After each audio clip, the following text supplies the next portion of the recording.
되지 않기 위해서 저희도 노력을 많이 하고 있습니다.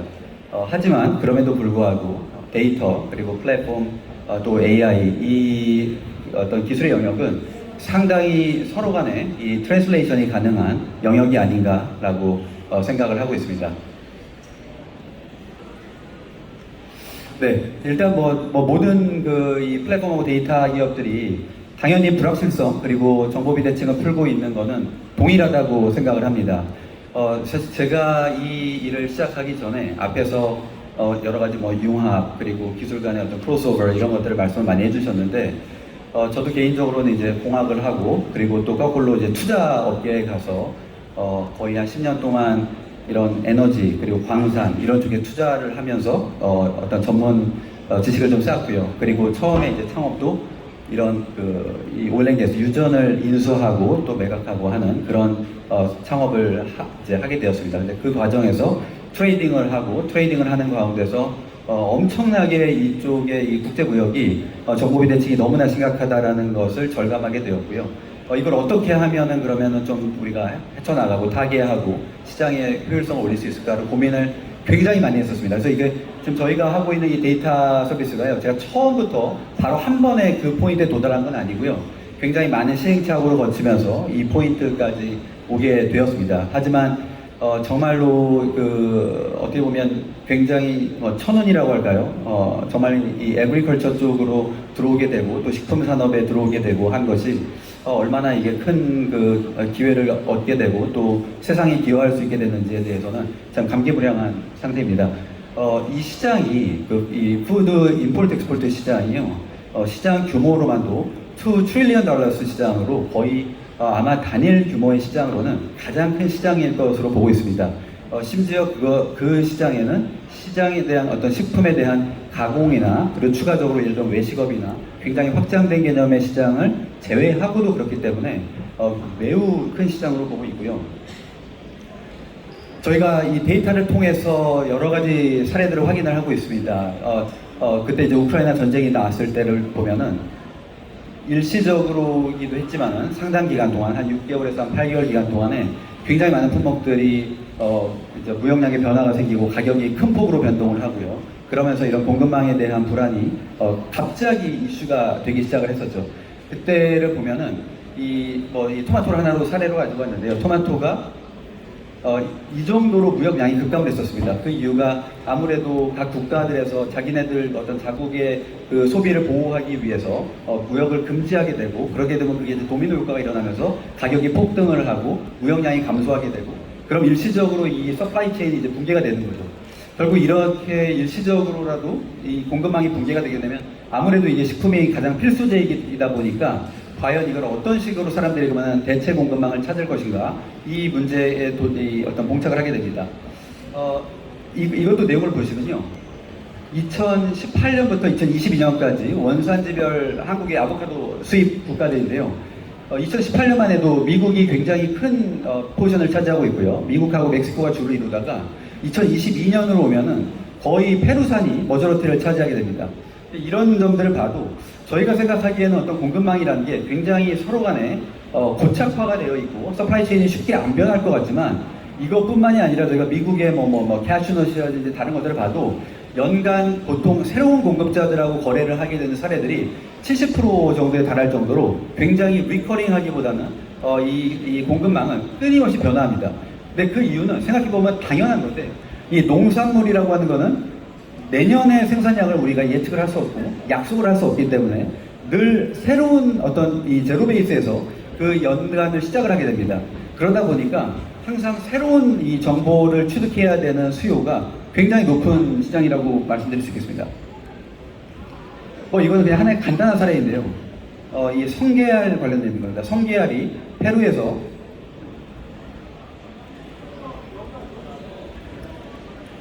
쿼타를 제한을 합니다. 그래서 쿼타를 제한을 하면서 주로 우리나라 이제 페루에서 들어오다가 쿼타 제한이 되니까 물량이 줄어들게 되고요. 그러면서 가격이 이제 급등을 하게 됩니다. 뒤에 보시면은 뒤에 이제 이 러시아산이 2023년에 들어오면서 이 수입량이 급등을 하게 되는데요. 이런 경우에 가격이 예를 들면 한 5, 60불 하던 것들이 80불, 90불, 100불까지 올라가는 그런 현상들을 볼 수가 있고요. 결국 이게 어떤 대체 공급망을 먼저 알고 있냐에 따라서 굉장히 기회를 빠르게 포착을 할 수 있고, 또 하나는 이게 가격이 올라갈 때는 보통 물량 자체를 구하기가 힘듭니다. 그러니까 이건 어떻게 보면 굉장히 단적인 사례이지만 어떤 대기업에서 공급망을 여러 아이템들을 관리해야 되는 기업이 어떤 특정 아이템의 컨틴전시에 의해서 전체 비즈니스에 영향을 받게 된다면 굉장히 그거는 난감한 일인 거죠. 이건 제가 굉장히 초기에 이 데이터와 저희 어떤 글로벌 네트워크를 통해서 어떤 거를 할 수 있나를 한번 이 파일럿을 해봤습니다. 근데 그 당시에 저희 나라 이제 명이나무를 그 당시에 한참 많이 소비를 하고 있었는데, 이 명이나무를 같은 위도선상에 있는 불가리아에서 저희가 찾게 돼가지고요. 가서 보니까 이거는 그냥 산에서 나는 산나물, 그냥 버리는 거죠. 나고 없어지는. 근데 그게 산에서 굉장히 넓은 지역에서 생산이 되고 있었고요. 그러니까 생산이라기보다는 그냥 이제 자연적으로 이제 나고 있었던 거죠. 그래서 저희가 그거를 한국 스펙에 맞게끔 이거를 가지고 한국에 들어왔던 사례들이 있었습니다. 이런 것들도 아직도 굉장히 우리가 이 푸드 시장을 보면은 아직 밝혀지지 않은 언탭트 마켓이 굉장히 무궁무진하다라는 거를 하나의 예로 들어서 말씀드릴 수 있습니다. 저희가 이제 주로 하고 있는 이 데이터 비즈니스에 대한 거를 조금 설명을 드리겠습니다. 저희가 이 데이터를요, 정말 이게 1, 2년 쌓은 것이 아니라 정말 시작할 때부터 계속해서 데이터를 축적을 해왔는데요. 데이터를 축적한다는 것은 단순히 어디에 있는 데이터를 이렇게 몇 개를 가져온다 이런 개념이 아니라 엄청나게 많은 자동화와 그리고 이 프로세싱에 관련된 이 소프트웨어 기술들이 상당히 많이 필요합니다. 어떻게 보면 저희가 눈에 보이는 자동차 공장은 이 어셈블리 라인이 눈에 보이기 때문에 그 복잡성을 이해를 하고 상상을 하지만, 이 데이터 비즈니스에 대해서 이게 보이지 않기 때문에 생각보다 사람들이 이거를 좀 언더에스티메이트 하는 경향들이 있습니다. 저희가 그냥 이거를 최종적으로 제공하는 서비스만 놓고 봐도 여러 가지 shipping documentation 포함해서 홀세일 프라이스 데이터, 그리고 여러 이 트레이드 어떤 shipping 볼륨에 대한 부분들, 그리고 거기에 어떤 트렌드, 시즈널리티, 그리고 거기에 여러 가지 어떤 로지스틱스 관련된 것들도 있고, 상당히 많은 리포트들과 그 데이터들이 로우 데이터 형태로도 제공이 되고요. 이게 해석된 형태로, 인사이트 형태로도 제공이 됩니다. 그래서 저희의 어떤 주요 커스터머들은 물론 이런 스몰 미디엄 기업들도 있지만 미국에 있는 이런 대기업들, 유럽에 있는 대기업들도 결국은 저희가 그런 대기업들의 어떤 거래를 처음에 시작을 한다고 하면 사실 어떤 한 가지 아이템을 가지고 이런 대기업 바이어들하고, 그게 제조사든 아니면 유통사든 거래 관계를 시작하는 거가 사실 쉽지가 않습니다. 하지만 이 데이터를 저희 이 서비스는 지금 현재까지는 아직까지는 이거하고 저희하고 이제 견줄 수 있는 서비스를 제공하는 기업이 없는 이유로, 물론 앞으로는 저희도 여러 가지 경쟁에 대비를 해야 되겠지만요. 그러다 보니까 실제 이런 대형 어카운트들과 거래를 시작하는 데 있어서는 매우 큰 이점을 가지고 있다고 말씀을 드릴 수 있겠습니다. 데이터 공정을 아까 제가 간단히 말씀을 드렸었는데요. 데이터를 이제 취득하는 데이터 어쿠지션 과정부터 데이터를 이해하고 클린징하고, 그 다음에 이걸 프로세싱하고 애플리케이션을 만들고 서로 비교 가능하게 만들고 거기에 대한 에러를 계속해서 끊임없이 디텍트하고, 이런 부분들이 있어서 굉장히 공정이 깁니다. 지금 저희가 하는 것들도 데이터 한 종에 대한 거가 그 프로세스에 대한 스테이지를 보면은 한 37단계에 달할 정도로 데이터의 프로세스가 사실 아까 말씀드린 완성차를 하나 만드는 것 같이 복잡한 단계를 거치게 됩니다. 이걸 하기 있어서 저희가 이제 했던 가장 중요했던 부분이요.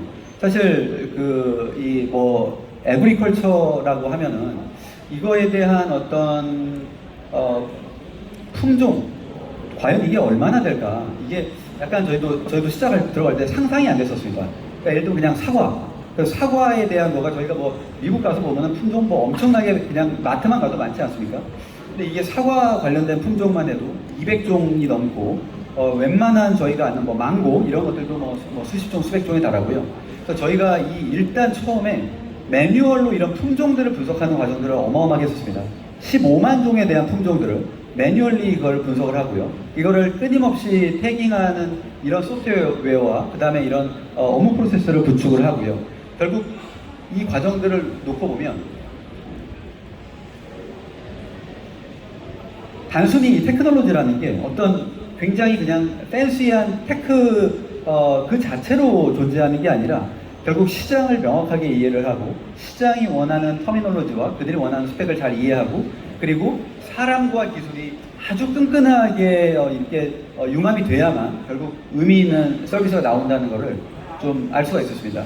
저희가 뭐 하고 있는 이런 바이오 솔루션 같은 걸 보면 저희가 이제 전 세계 기업들이 어떤 구매를 하고 세일즈하는 이런 모든 다큐멘테이션과 그리고 데이터들을 관리를 하고 있어서요. 우리나라 뭐 예를 들면 대형 유통사들을 한번 분석을 해봤습니다. 그러면 대형 유통사들의 각각 그들이 직접 소싱을 하는 비중입니다. 가공식품, 농산물, 축산물, 수산물. 그러면 이게 그 업체들의 어떤 그 성향, 얼마나 이 기업이 유통 어떤 그 이 수익성을 위해서 직접적인 서플라이 체인을 관리하고 있는지들이 한눈에 보입니다. 그러면은 이 기업들이 앞으로 나아가야 할 방향, 어떤 솔루션을 도입해야 되고 또 어떤 그 자기들의 공급망을 확충해야 될지가 조금 더 이제 빠르게 인식을 할 수 있게끔 도울 수 있습니다. 이 글로벌 표준화에 대해서 말씀드리면은 이 데이터라는 게 저희가 뭐 국내에서도 여러 가지 뭐 국내뿐만이 아니라 뭐 사우스 아프리카, 뭐 베트남 우리가 여기에서 뭐 트위터하고 비슷한 거 하고 있다. 우리도 시작했으니까 뭐 제휴하자 이런 제안들을 많이 받습니다. 근데 사실 데이터라는 거에 가장 중요한 거는 데이터는 하나만 존재하면 사실 그 의미가 없습니다. 결국 이 데이터라는 게 어마어마하게 많은 것들에 대한 비교 가능성을 가지고 있어야 결국 그 당시에 존재하는 기회를 포착할 수가 있고 자기들이 하고 있는 행위에 대한 객관성을 판단할 수 있기 때문에 결국 글로벌리 표준화가 돼야 되고 그러기 위해서는 전 세계에 흩어져 있고 계속해서 저희가 이 추출하고 있는 데이터들에 대한 확실한 이 스탠더다이제이션이 필요하고 이거에 대해서 저희가 전 세계가 동의할 수 있는 어떤 그런 방법론을 가져가는 거가 굉장히 중요합니다. 이런 관점에서 데이터 서비스를 만든다는 게 저희가 이제 데이터 서비스는 데이터 플랫폼이 있고요. 또 프리미엄 데이터 서비스들이 있는데 이 데이터 플랫폼을 통해서 표준화에 대한 거에 저희 어떤 오토리티를 확보를 하고 그 위에 이 데이터 서비스를 시장에다가 배급을 해 나가고 있는 단계에 있습니다. 그냥 어떤 플랫폼 그러면 결국은 뭐 연결의 의미가 있지 않겠습니까? 구매자와 판매자를 연결하는 어떤 그런 연결의 의미에서 플랫폼을 생각을 해보면 일반적으로 지금까지 뭐 알리바바라든지 여러 가지 플랫폼들이 결국 바이어를 모으는 단계에서 서플라이어들을 한 곳으로 이렇게 모으는 게더링하는 방식으로 플랫폼이 지금까지 진화가 되어 왔습니다. 근데 그러다 보니까 결국 양측에 대한 어떤 이 밸리데이션과 그리고 이 기업들이 결국 어떤 이 객관적인 자기들의 어떤 판단과 그 다음에 이거에 대한 퀄리티에 대한 확실한 그 설튼티 이런 부분들이 상당히 부족하다 보니까요. 결국 의미 있는 대기업들은 들어오질 않는 거죠. 저희는 이 과정을 결국 이 데이터를 통해서 이 중간에 저희가 그냥 데이터 써놨지만 결국 여러 가지 소프트웨어를 통해 가지고 구매자들이 원하는 것과 판매자들이 자기들이 가지고 있는 아이템들을 굉장히 최적화해서 연결해 줄 수 있는 그런 시스템을 구축하고 좀 운영을 하고 있습니다. 네, 이건 약간 뭐 그림이 그냥 아주 적절한지 모르겠는데요. 지금까지 보면 글로벌 이런 그 아주 대형 트레이딩 기업들, 뭐 카길이라든지 이런 대형 기업들의 어떤 센트럴라이즈 되어 있는 방식에서 조금 더 저희가 공급망과 또 여러 그 농업 기업들과 식품 기업들이 훨씬 더 데모크라타이즈 될 수 있는 스스로들이 판매망을 구축할 수 있고 구매에 대한 서플라이 체인도 구축할 수 있는 그런 인프라가 되고자 합니다.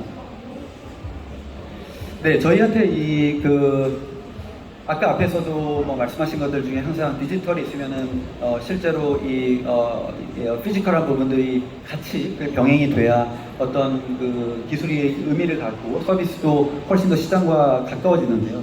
저희는 실제로 이 풀필먼트라는 비즈니스를 통해서 피지컬 트레이딩을 하고 있고요. 40개 저희의 이제 해외 자회사들을 통해서 물리적으로 저희가 메인 매출을 하는 부분들이 있습니다. 데이터 그리고 풀필먼트 솔루션 이 세 개가 서로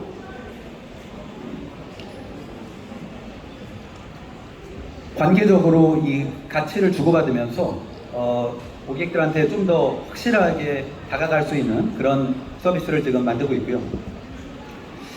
결국 이 풀필먼트라고 하는 게 처음에 저희가 이 로우 데이터를 통해 가지고 인텔리전스를 축적을 하고요. 이 데이터를 사용하는 플랫폼으로 유저들이 유입이 되고 그 플랫폼 유저들이 거래를 하고 거래를 하면서 더 많은 데이터들이 확보가 되고 이들의 비헤이비어를 이해하게 돼서 여러 가지 ERP라든지 이런 SaaS, 소프트웨어들을 개발을 하고 그러다 보니까 이들의 어떤 우리와의 관계가 더 가깝게 구축되고 그러면서 리테인이 강화되는 구조인 거죠. 그래서 이게 저희한테는 굉장히 이제 핵심적인 어떤 reinforce하는 모델인데요. 이게 이런 플라이휠 효과를 내고 있는데요. 이게 어떤 아마존에서 하는 규모의 경제를 통해서 간다기보다는 저희는 이 과정을 이해함으로써 어떤 테크 에셋을 확보해야 되는지에 대한 지식을 저희한테 전달해 주는데 훨씬 더 의미가 있습니다.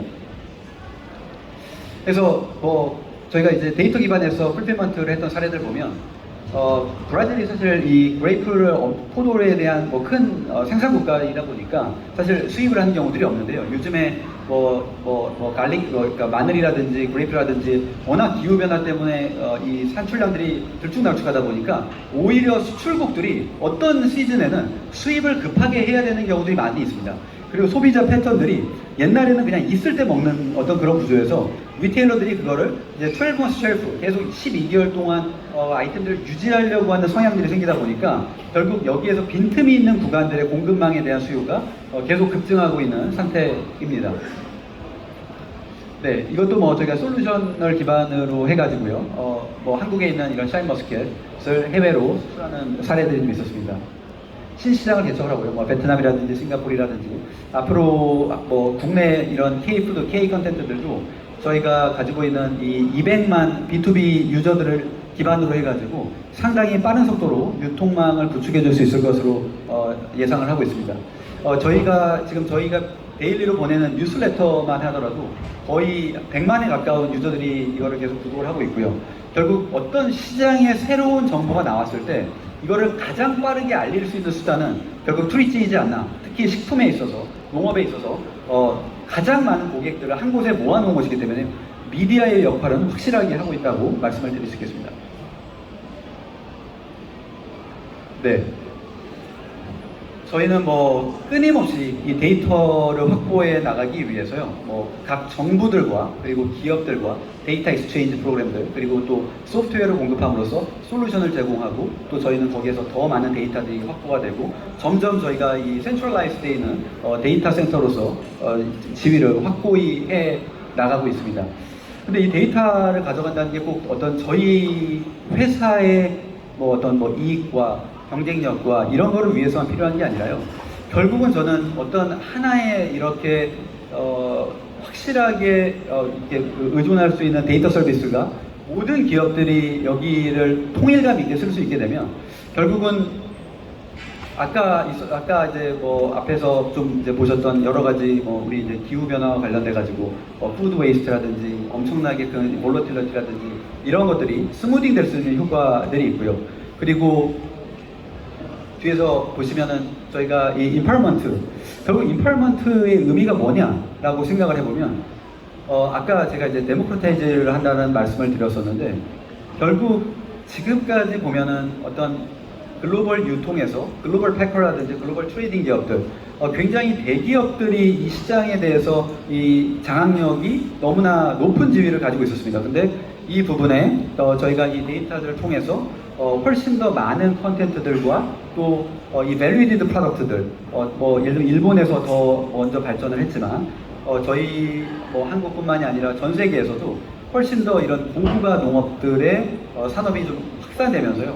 한국에서 치면은 지금 김치 명인이라든지 더 좋은 어떤 아이템들이 계속해서 나오고 있지 않습니까? 근데 이런 부분들을 단순히 어떤 소비자들한테 알리는 것뿐만이 아니라 결국 훨씬 더 강력한 유통망을 전 세계에 구축해 줌으로써요.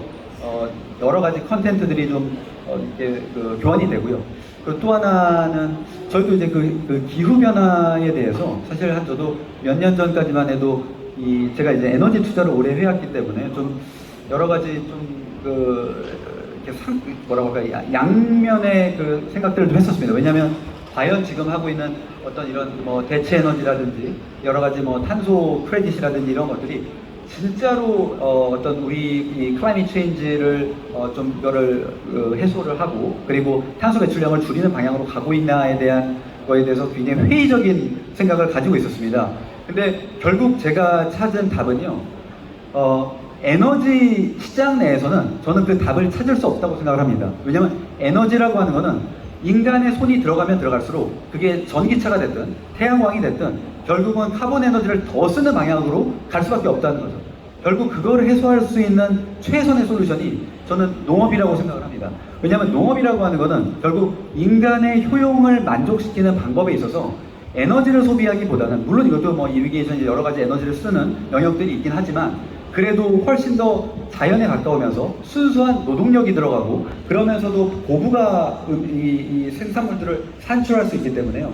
인간의 어떤 최종적인 효용이라고 하는 것을 어떤 식으로 만족시킬 건가를 생각을 하면 결국 에너지를 통한 인간의 만족을 식품과 농업과 이런 조금 더 자연적인 것들을 통해서 인간이 만족을 느끼는 것으로 바꿀 수 있다고 한다면 훨씬 더 우리가 클라이밋 체인지에 조금 더 큰 기여를 할 수 있지 않을까 이런 생각을 합니다. 그래서 답을 오히려 에너지 안에서 찾지 말고 에너지 밖에서 찾아야 지금 저희가 이 기후변화에 대해서 대체할 수 있다고 생각을 하고요. 그런 관점에서 저희가 이 데이터 기반 저희 이 플랫폼이 정말 이 Empowering Futures 이거에 대해서는 정말 확신을 가지고 이 일을 하고 있습니다. 앞으로도 좀 지켜봐 주시고요. 그리고 그 여러 가지 이 컨텐츠들이 해외에 나가는데 K푸드 그리고 뭐 여러 가지 기술이라든지 심지어 농업 기술, 비료, 화학 어떤 이런 뭐 첨가제라든지 모든 것들이 저희 이 플랫폼을 통해서 해외에 나갈 수 있고요. 그리고 또 공급망을 구축하는 데 있어서도 정말 자유자재로 지금 있는 시장에 있어서 가장 컴피티티브한 포인트들을 바로바로 찾을 수 있기 때문에 그런 부분에서도 도움을 드릴 수 있는 부분들이 많이 있을 거라고 생각을 합니다. 네, 앞으로 좀 지켜봐 주시고요. 오늘 이렇게 경청해 주셔서 감사드립니다. 네, 감사합니다.